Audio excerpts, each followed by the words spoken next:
विठ्ठलपंत रुक्मिणी मातेच्या संसारविलीवर अत्यंत वीरवाने दैदिप्यमान तेजस्वी ज्ञानी पुष्प उमलले.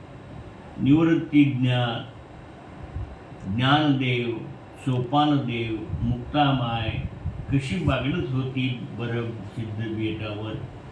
विठ्ठलपंताच्या धार्मिक संस्कारात वाढत होते. उपनिषदे वेद गीता भागवत पुराणकथा यांच्या चर्चेत चिंतनात अध्ययनात किती रममान होत असतील सारेजण. अहो अनुसूयेने ब्रह्मा विष्णू महेश रूपी श्री गुरुदत्तांचं संगोपन केलं. येथे रुक्मिणी मातेला तर पालन करण्यासाठी आदिमाया चित्कला मुक्ताबाई पण लाभल्या. या सर्वांच्या दिव्य बालपणाचे स्मरण नक्कीच स्फुरणदायी ठरणार.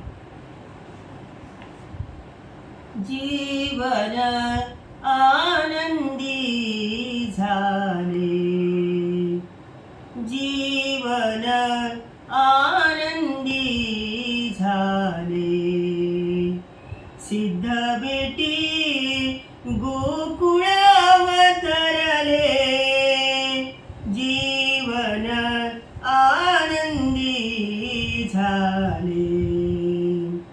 प्रातःकाळ होता सूर्यदेव आगमन, पक्षी किलबिलती मधुर गुंजारा. इंद्रायणीचे काणी मंजुळ वाहन, नित्यानंदी तल्लीन रुक्मिणी जीवन, रुक्मिणी जीवन.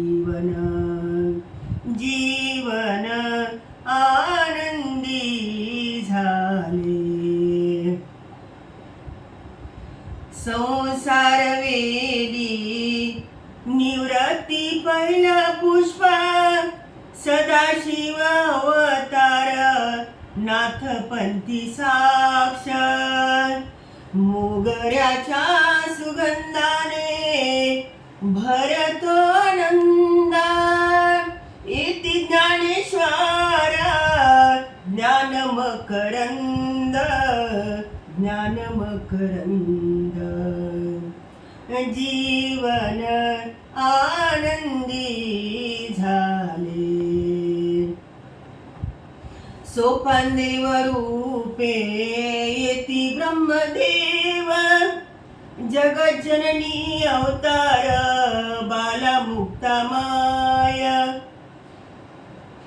ईश्वरी अंशाचे दिव्य बालपण, रुक्मिणी पाहिलीला करी पालन, करी पालन.